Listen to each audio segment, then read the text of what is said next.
মূল্য যা তাতে এই ব্র্যান্ড নিউ ল্যাম্বরগিনিটা হয়ে যেত। আমি আর একটু মজা করতে চাই। তোমরা সবাই দেখে নাও এই গাড়িটা কতটা ফাস্ট হতে পারে। এবার চলো এমবিএ গেমে যাওয়া যাক, যেটা হবে আবু ধাবিতে। কিন্তু সত্যি কথা বলতে বন্ধুরা, আমি স্পোর্টস কার চালাতে পছন্দ করি না, প্লাস পার্ক করবার জায়গা পাচ্ছি না। তাই আমি একজনকে খুঁজছি যে এটা নিয়ে নেবে। তোমরা কি কেউ মিস্টার বিস চ্যানেল দেখেছো? হ্যাঁ। এর তো সাবস্ক্রাইব করা আছে। আমি কি তোমাকে এই ল্যাম্বরগিনিটা দিতে পারি? আমি চাই এটা যেন অন্য কেউ পায়। কি? এটা ও কি বললো? এই যে স্যার সিকিউরিটি, এদিকে আসুন। ও ইনি সাবস্ক্রাইব করেছেন। এই ল্যাম্বরগিনিটা আমি দিতে চাই। হ্যাঁ, please. ঠিক আছে, ভেতরে বসুন। এখন থেকে অফিশিয়ালি এই ল্যাম্বরগিনিটা আপনার। আমার হাত পা কাঁপছে এখন। এই জন্য বলি সাবস্ক্রাইব করতে। তোমরা ল্যাম্বরগিনি না পেলে আমার কষ্ট হবে। আরে বন্ধুরা, তোমরা কি করছো? আমাদের কোর্ট সাইড টিকিট আছে, মজা করুন। আমি খুবই খুশি। ল্যাম্বরগিনিটা দিয়ে দেবার পরে আমি চলে গেলাম প্রো বাস্কেটবল গেম দেখতে। স্বাগত জানান মিস্টার বিস্টকে। কিন্তু সেখানে গিয়ে ফটোশুট কিছুতেই শেষ হচ্ছিল না। দেখা করে ভালো লাগলো। তারপরে আমি স্টিভ হার্বিকে হাই বললাম। দেখা করে ভালো লাগলো। হ্যাঁ, আমারও ভালো লাগলো। কেমন লাগছে এখানে? খুব ভালো। তারপরে রাসেল ওয়েস্টব্রুক। ভালো আছে তো? হ্যাঁ, খুব ভালো। এখনো $2 লাখ এক্সপিরিয়েন্স নেওয়া বাকি আছে। তাই আমরা এরপরে চলে গেলাম একটা বড় ওয়াটার পার্কে। তারপরে মরুভূমির একেবারে মাঝখানে পেঙ্গুইনদের দেখা পেলাম। আমি শুনেছি তুমি আলফা। এটাই বোধহয় আলফার বৈশিষ্ট্য। আর যেহেতু এটা যথেষ্ট ছিল না, আমি এখন একটা বড় পুলেতে রয়েছি 80টা শার্ক আর স্ট্রিং রেদের সাথে। Hello sir. এই এই এদিকে এসো, আমি তোমার সাথে কথা বলতে চাই। ওকে বাজ লাইটইয়ারের মতো লাগছে। এক্সকিউজ মি স্যার, আমরা তাহলে অবশেষে পেলাম। আমি এখন অ্যাকুয়াম্যান, শার্কদের রাজা। আমার প্রথম আদেশ হলো শার্করা ওকে গিয়ে কামড়ে দাও, আমাকে নয়। ঠিক আছে? ও, কার্লকে অ্যাটাক করো। আমি তোমাদের লিডার, কার্লকে অ্যাটাক করো। তোমাদের কোনো লিডার নেই। এরা কি আমার অক্সিজেনটাকে খুলে নিচ্ছে? ঠিক আছে, এরা আমাকে মাছের খাবার বানিয়ে দেবার আগে আমরা আমাদের ডিনারটা করে নিয়ে একটা ফিউচারিস্টিক রেস্টুরেন্টে গিয়ে। সবাই কেমন আছো? জিমি, তুমি এখানটায় বসো।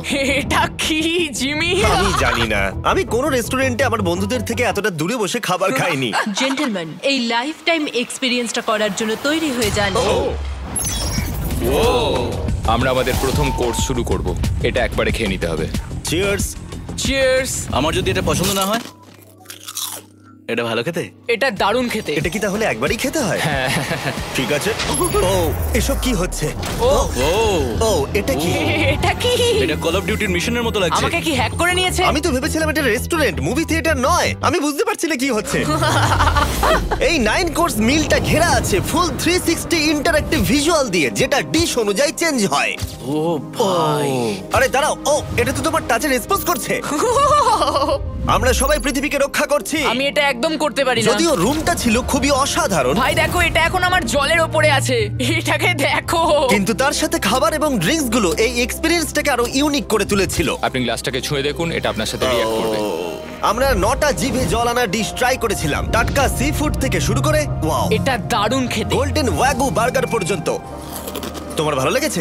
একদম। দেখো, জেনারেলে ভালো লেগেছে, কিন্তু ফাইনাল কোর্সটা আমাদের জন্য স্পেশালি তৈরি করা হয়েছিল। ওটা কে? এটা তো চ্যান্ডলার। এটা আমি নই ভাই, এটা কিন্তু আমি নই। যাই হোক বন্ধুরা, এক্সপেরিয়েন্সটাকে কন্টিনিউ করা যাক। এরপরে আকাশ থেকে লিটারালি ঝাঁপ দেবার আগে আর পৃথিবীর উচ্চতম বিল্ডিং এর উপরে ওঠার আগে আমি আমার উচ্চতার ভয় কতটা সেটা পরীক্ষা করতে সব থেকে উঁচু একটা পুলে গেলাম। একবার এই ভিউটা দেখো। ও মাই আমি গড, সত্যি এখানে আছি। তোমরা এখন যেটা দেখছো সেটাকে যেন সত্যি বলে মনে হচ্ছে না। একদম।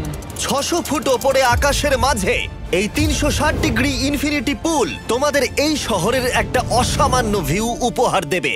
চলে এসো বন্ধুরা। হ্যাঁ, এই তো যাচ্ছি। পিছনে যে আইল্যান্ডটা দেখতে পাচ্ছ সেটা মানুষ বানিয়েছে। এখানে কিন্তু সবকিছুই দারুণ। আমরা এখন এই স্টিক দিয়ে ধার থেকে শট নেব। আরে ভাই, ভিউটা দেখো একবার। এটা দারুণ লাগছে, তাই না? আমরা এখন দুবাইয়ের টপে। ঠিক আছে বন্ধুরা, এবার আমাদের আকাশ থেকে ঝাঁপ দিতে হবে। ভাই, আমরা এখন আকাশ থেকে মাটিতে পড়বো? না, আমরা আকাশ থেকে এই মানুষের তৈরি আইল্যান্ডে ও পড়বো। মাই গড, আমার খুব ভয় লাগছে। প্রতীক্ষা শেষ। এবার তোমরা যেটা দেখতে যাচ্ছ সেটা আমার গোটা জীবনে কখনো করবো বলে আমি ভাবিনি। এটা তো পাগলামি, কার এটা করার ইচ্ছা হয় ভাই? কিন্তু আমার সব থেকে বড় ভয়ের জিনিসটা না করলে এই এক্সপিরিয়েন্সের ভিডিওটা তো অপূর্ণই থেকে যাবে। আকাশ থেকে ঝাঁপ দেওয়া। আমি যদি এটা নাও করতে পারি তাও ভিডিওটা আপলোড হবে। এটা সত্যি হচ্ছে না। ভাই, আমার ফ্যামিলি আছে। আমরা টেক অফ করব। এটা এবার সত্যি হচ্ছে, আমরা উপরে উঠছি। আমি জানি। ও গড, বিশ্বাস হচ্ছে না আমরা এটা করছি। আমার ভালো লাগছে না। আচ্ছা, আমি মরে গেলে কি হবে? সেটা তো আমি জানি না। ও মাই গড, 10,000 ফুটে এসে গেছি। আমরা অনেক উপরে আছি। আমি তৈরি নই। জিমি, আমি তৈরি নই। চলো যাও। যাও যাও, তুমি আগে যাও। জিমি আমার ভালো লাগছে না, আমি সিদ্ধান্ত বদলালাম। ও মাই গড, আমরা ঘুরছি। ও মাই গড, আমার ভয় লাগছে। Bye Jimmy. আমি এটা করতে চাই না।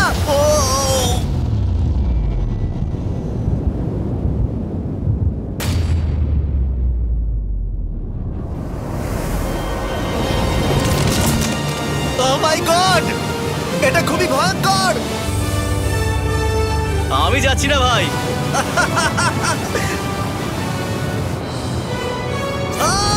এটা কেমন লাগলো? খুব ভয় পেয়েছি। তুমি ভয় পেয়েছো? হ্যাঁ, আমরা এখনো অনেক উঁচুতে আছি। এটাই হয়তো আমার জীবনের সব থেকে বড় ভয়। ও মাই গড, ও মাই গড। কিন্তু আমি তোমাদের জন্য করলাম। ওকে, আমি নেমে পড়েছি, আমি নেমে পড়েছি। চ্যান্ডলার কোথায়? চ্যান্ডলার ঝাঁপ দেয়নি? চ্যান্ডলার কোথায়? চ্যান্ডলার হয় ঝাঁপ দেয়নি, না হলে মাটিতে পাপড় হয়ে গেছে। ও গড, আমি চাই না এটা হোক। সরি জিমি, এটা আমি করব না। যাক, ভালো হয়েছে আমি চ্যান্ডলারকে নিয়ে আসিনি এই ভিডিওর সব থেকে বড় এক্সপিরিয়েন্সটা করতে। তার কারণ হলো আমার পিছনে রয়েছে বুর্জ খলিফা, পৃথিবীর উচ্চতম বিল্ডিং। আর এই এক্সপিরিয়েন্সটা করতে আমি এই বিল্ডিং এর একেবারে টপে যাব। এই 2700 ফিট উঁচু বিল্ডিং এর একেবারে টপে পৌঁছানোর জন্য প্রথমে আমাকে 160 তলা অব্দি লিফটে করে যেতে হবে, আর তারপরে যে 900 ফুট আরো বাকি থাকবে সেটা সিঁড়ি দিয়ে ওঠা ছাড়া আমার কাছে আর কোনো উপায় নেই। এটা অনেকটাই উঁচু। উফ, এখনো অনেক সিঁড়ি উঠতে হবে। উফ, আমি বুঝতে পারিনি ওপরে উঠতে গেলে এতটা পরিশ্রম করতে হবে। আমি 1 ঘন্টা ধরে ওপরে উঠবার পরেও এখনো অনেকগুলো সিঁড়ি ওঠা বাকি ছিল। আমি ভাবলাম আমি টপে উঠে গেছি, কিন্তু এখনো এতটা ওঠা বাকি। মনে হচ্ছে যেন শেষই হচ্ছে না। এবার আমার মনে প্রশ্ন আসতে শুরু করলো যে এটা আমি সত্যিই পারবো কিনা। মনে হচ্ছে এটা আমি পারবো না। আচ্ছা, আমরা কাছাকাছি এসেছি। এটাকে তোমরা না ধরতে পারো। এত প্রতিকূলতা সত্ত্বেও আমি নিজেকে বোঝাচ্ছিলাম যে আর কিছুক্ষণের মধ্যেই আমি খুব অল্প সংখ্যক মানুষের মধ্যে একজন হব যারা পৃথিবীর সব থেকে উঁচু বিল্ডিং এর টপে উঠেছে। আমি বুঝে গেছিলাম এখান থেকে ফিরে যাওয়া যাবে না। ঠিক আছে, আর একটু। এই তো, আমি পেরেছি। আমি এখন পৃথিবীর সব থেকে উঁচু বিল্ডিং এর টপে দাঁড়িয়ে আছি। এটা অসাধারণ। বাপরে, কত উঁচুতে আছি। আমার খুব ভয়ও লাগছে। আমার নিচে তাকালে হবে না, শরীর খারাপ হয়ে যেতে পারে। ভয় লাগছে আমার। স্বীকার করছি, ফেস্টিভ্যালের স্বাদ মাটিতে ভালো লাগে, কারণ মাটিতে আমার পড়ে যাবার ভয় থাকে না। আমি উচ্চতায় ভয় পাই। যখনই আমি আমার কোনো ভয়ের সম্মুখীন হয়েছি তখন সেটা আমাকে অনেক কিছু শিখিয়েছে এবং মজাও দিয়েছে। এটা করে আমি খুব খুশি হয়েছি। তোমাদেরকেও বলবো, কমফোর্ট জোনের বাইরে এসো, এমন কিছু করো যেটা তুমি সাধারণত করো না। তাতে তোমরা অনেক কিছু শিখবে আর মজাও পাবে। দেখার জন্য ধন্যবাদ। আশা করবো এই ভিডিওতে আমাদের পরিশ্রম তোমাদের ভালো লেগেছে।